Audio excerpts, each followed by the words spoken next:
नाजरीन, of times में आपका खैर मकदम है। मैं हूं नौशाद अंसारी। आदाब।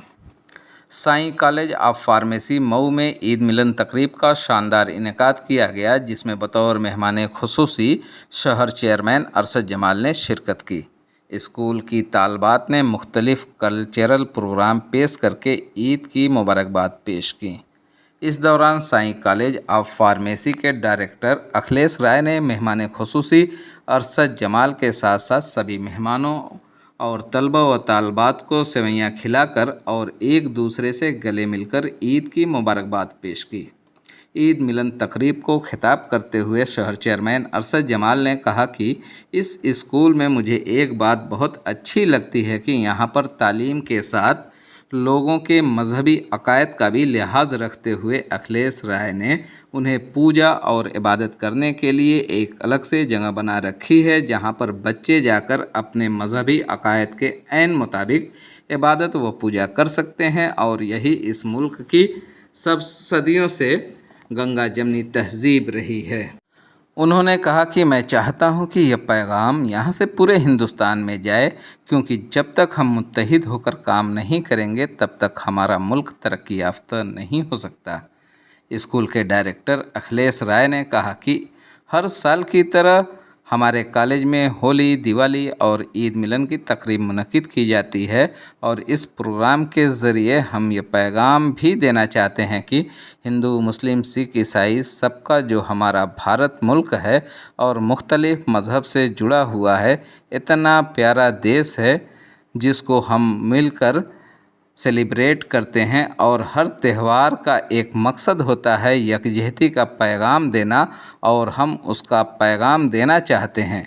और हम अपने सारे स्टूडेंट्स को भी, शहरियों और हिंदुस्तानियों को देना चाहते हैं कि हमारा मुल्क बहुत ही प्यारा मुल्क है और हम सभी त्यौहार को मिलकर मनाते हैं। सपा लीडर आबिद अख्तर ने भी ईद की मुबारकबाद पेश करते हुए आपसी खैर सगाली और कौमी यकजहती पर जोर देते हुए मुल्क की तामीर व तरक्की में अहम रोल अदा करने पर खुसूसी जोर दिया। ऑफ टाइम्स के लिए मऊ से ब्यूरो रिपोर्ट। जी चेयरमैन साहब, आज किस तरह का कार्यक्रम था? आप किस तरह का? हम लोग मौजूद हैं इस वक्त साईं कॉलेज ऑफ फार्मेसी में, और इसके जो फाउंडर हैं अखिलेश राय जी मेरे ठीक पीछे खड़े हुए हैं। इन्होंने आज ईद मिलन समारोह रखा था। तो एक बड़ी अच्छी परंपरा इस कॉलेज की मुझे लगती है। पहले भी यहाँ कई कार्यक्रमों में आना हुआ है। अभी कुछ दिनों पहले होली मिलन समारोह हुआ था, जिसमें माननीय मंत्री जी भी तशरीफ ले आए थे, और आज मुझे आने का अवसर प्राप्त हुआ है। इस विद्यालय ने बच्चों में जो जागरूकता पैदा की है, वो मैं शहर के अंदर जो हलचल देख रहा हूँ कि इस कॉलेज के आने के बाद मेडिकल लाइन में जाने का और नर्सिंग की लाइन में जाने का एक क्रेज़ बढ़ा है, और 600 बच्चे यहाँ इस वक्त शिक्षा ले रहे हैं। लेकिन मुझे लगता है कि आने वाले वो दिन दूर नहीं है जब यहाँ एडमिशन पाने के लिए सिफारिश करनी पड़ेगी या सोर्स लगाना पड़ेगा, क्योंकि शिक्षा, अच्छी शिक्षा के साथ साथ अच्छी तरबियत का भी काम इस विद्यालय में हो रहा है। भेदभाव को दूर करने के लिए, सभी को एक साथ खड़ा करने के लिए जो प्रयास हो सकते हैं वो सभी अखिलेश भाई ये प्रयास कर रहे हैं। मुझे हैरत हुई ये जानकर कि मुसलमानों को नमाज़ पढ़ने के लिए और जो नॉन मुस्लिम है उन्हें कभी पूजा करने के लिए आवश्यकता है तो उनके लिए किसी प्रकार की रोक नहीं है।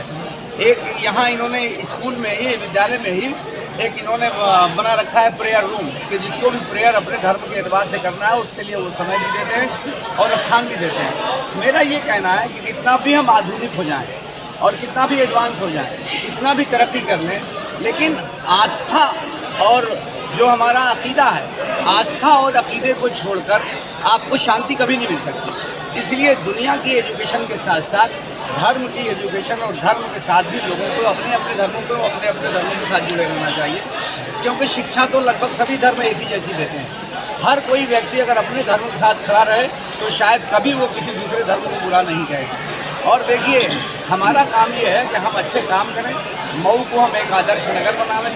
हमारे लिए बहुत खुशकिस्मती की बात है कि माननीय AK शर्मा जैसा व्यक्ति हमारे सर पे हाथ रखे हुए हैं, जिनको दिन रात उसकी चिंता रहती है, तो उनके नेतृत्व में हम लोग शहर के लिए बेहतर काम कर रहे हैं। जो प्रकाश ग्रुप है, प्रकाश ग्रुप के लिए भी मैं हमेशा बहुत आभार इसलिए व्यक्त करता हूँ कि अलग अलग जो बुनियादी ज़रूरतें हैं इंसानों की, उन बुनियादी ज़रूरतों को ध्यान देते हुए आप सारा काम कर रहे हैं। जैसे स्वास्थ्य के क्षेत्र में आपने प्रकाश हॉस्पिटल बनाया, इतना बड़ा मेडिकल कॉलेज का काम शुरू हो गया है, उसमें भी शिक्षा के क्षेत्र में भी आप ये नर्सिंग कॉलेज दे ही रहे हैं। इसके अलावा पेट्रोलिंग से लेकर मेडिसिन, मेडिकल सारे क्षेत्रों में आपका काम ये ग्रुप कर रहा है। तो मैं इस ग्रुप को बहुत बधाई देता हूँ और आशा करता हूँ कि मऊ को नया बिल्ड करने में और मऊ को विकसित करने में जो आप भूमिका निभा रहे हैं, इसके लिए सदैव आपको याद रखना चाहिए। क्या चेयरमैन साहब इस बात को नहीं माना, मतलब इस बात को आप पैगाम है कि जहां एक तरफ कॉलेज में, यूनिवर्सिटी में हिजाब को लेके तरह तरह की बातें आती हैं, हिजाब पहनकर अंदर जाती हैं तो उनका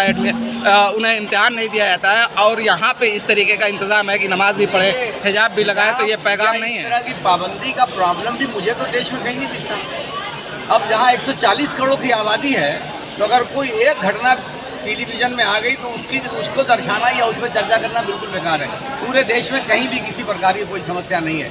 अभी जो एक और मैसेज मैं आपके माध्यम से देना चाहता हूँ कि अभी जो पैनिक होने की ज़रूरत नहीं है। ईरान और अमेरिका के साथ जो जंग हो रही है उसको लेकर पैनिक होने की भी ज़रूरत नहीं है। पूरे देश में सारी चीज़ों की व्यवस्था। सवाल मेरा यही था कि क्या ये पैगाम नहीं है? ये एक अच्छा पैगाम नहीं है? बहुत ही बेहतरीन पैगाम है। और अभी मैं कह भी रहा था कि आप तो सारे स्कूलों को, सारे विद्यालयों को इस बात का ध्यान देना चाहिए कि जो विद्यालय हैं वो तो शिक्षा का केंद्र है ना, तो यहाँ से तो संदेश निकलता है। यहाँ टीचर भी होते हैं और बच्चे भी होते हैं, तो यहाँ से एक संदेश जो आपके विद्यालय से निकलता है वो दूसरे तमाम विद्यालयों से भी ये संदेश निकलना चाहिए जो आपको वहाँ से निकलता है। एजुकेशन में गंगा जमुनी तहजीब है, माना जाए साईं कॉलेज में गंगा जमुनी तहजीब है। गंगा जमुनी तहजीबी नहीं है, बहुत डिसिप्लिन है और बच्चों को शिक्षा के साथ साथ आप स्मार्ट भी बनाने का प्रयास कर रहे हैं कि बच्चे फील्ड में आवें और काम करें, समाज के लिए भी काम। देखिए, जिस व्यक्ति का नेतृत्व होगा और जिस व्यक्ति के नेतृत्व में जो संस्था चलेगी तो उस संस्था में उस व्यक्ति के नेचर की झलक जरूर मिलेगी। अब चूंकि माननीय मनोज झा जी राजनीति से जुड़े हुए हैं, सामाजिक कार्यों से जुड़े हुए हैं, तो उनकी जितनी भी संस्थाएं आपको मिलेंगी तो उस सब में सामाजिक आपको झलक एक जरूर मिलेगी। जहाँ जातीय उन्माद है, ऐसी स्थिति में ये कार्यक्रम कहाँ तक इसको? देखिए, हम इस तरह के उन्माद को या इस तरह की खराबियों को ख़त्म करने के लिए जो प्रयास हमारा होना चाहिए वो यही प्रयास है। ये उसकी पहल मैं मानता हूँ और कि यहाँ से एक मैसेज भी तो निकल रहा है। आप नहीं कर रहे हैं, आप अच्छा कर रहे हैं, और एक आप लोगों के माध्यम से एक मैसेज भी निकल के समाज में जाएगा कि चाहे जातीय उन्माद हो चाहे धार्मिक उन्माद हो, दोनों गलत है और इससे हम सब लोगों को बच के देश को तरक्की के रास्ते को मिलजुल कर लेके चलना चाहिए। Thank you very much. क्या नाम है आपका? आज किस तरह कार्यक्रम आपके स्कूल कॉलेज में हुआ है, क्या कुछ है? जयदेव जी, हर साल सेलिब्रेट किया जाता है। इसका क्या मकसद है मनाना मेन ईद? क्या उद्देश्य है? मकसद यही है कि मतलब सिर्फ ईद नहीं, लेकिन हर तरह के रिलीजन में जो भी फेस्टिवल होता है सारा सेलिब्रेट किया जाता है, तो इससे मतलब बहुत ही अच्छा इफेक्ट पड़ता है हम सब स्टूडेंट्स को। जैसे कि मतलब एकता की भी, यूनिटी की भी मतलब वो होती है। ठीक। जी बताया आज किस तरीके का प्रोग्राम था? देखिए, हर साल की बात ही हमारे इस कॉलेज में जैसे होली, दीपावली का समारोह होता है, ईद सेलिब्रेशन भी हम लोग करते हैं और एक संदेश देना चाहते हैं कि हिंदू, मुस्लिम, सिख, ईसाई जो हमारा एक भारत देश है, अलग अलग विभिन्न धर्मों से बना हुआ है, इतना प्यारा देश है जिसको हम लोग मिल के सेलिब्रेट करते हैं और हर त्यौहार का एक मकसद होता है एकता का संदेश देना। हम उसको संदेश को देना चाहते हैं और हम अपने सारे स्टूडेंट्स को, अपने नगरवासियों को, शहरवासियों को, अपने भारत देश को एक संदेश देना चाहते हैं कि हमारा देश बहुत ही प्यारा देश है।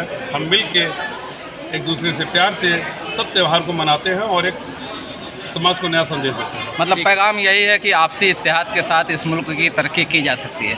हम अपने देश की तरक्की के लिए, अपने शहर की तरक्की के लिए, अपने स्कूल, अपने कॉलेजेस, अपने स्टूडेंट्स की तरक्की के लिए सारे सेलिब्रेशंस को करते हैं और उसके लिए बहुत बहुत धन्यवाद आप लोग का। शुक्रिया। कि आपसी धार्मिक सौहार्द यह है अखिलेश, तो हमसे ये उम्र में थोड़ा सा छोटे ही हैं और ये जो फैमिली ऐसी है कि इससे हम लोग का बड़ा पारिवारिक लगाव है। इनके बड़े भाई मनीष साहब जो हैं वो अलग हैं, जो चेयरमैन वहाँ के हैं, एक जो ग्रुप है इनका, इनके जो छोटे भाई हैं बड़े भाई मनोज राय जी, वो हम लोग के साथ थे, सीनियर थे हम लोग के साथ, ये हम लोग से जूनियर हैं। तो एक इनका एक पूरा पारिवारिक जो बैकग्राउंड देखेंगे वो इनका हमेशा काम रहा है कि सामाजिक और सांप्रदायिक सौहार्द बना रहे। हमेशा से माइनॉरिटीज़ के बीच में आना जाना इनकी प्राथमिकता रही है। खैर ऊपर वाले इनको नवाजा है, तमाम इनके हाथों से काम हो रहे हैं। जो देश के शहर के हित में हो रहे हैं। तमाम इनको ये जो एजुकेशन ग्रुप चला रहे हैं और मैं इनको बधाई देना चाहता हूँ कि इस तरह के कार्यक्रम होना चाहिए जहाँ पे हिंदू मुस्लिम बच्चे बच्चियाँ आपस में रहें, सारा त्यौहार मनाएं। हम लोग भी इनके यहाँ बचपन से भी जाते हैं, सेवैया खाने ये लोग आते हैं, हम लोग भी होली पर जाते हैं। तो एक बार सारे लोगों को, आप सबको आपके माध्यम से ये हम लोग बधाई देते हैं, ईद की, होली की, नवरात्र की, रामनवमी की, सबको बधाई। और सारा मुल्क एक साथ रहे, एकजुट होकर, इसमें हम लोगों की भलाई है, देश की भलाई है, सारे लोग तरक्की करेंगे। शुक्रिया। धन्यवाद सारे लोगों का।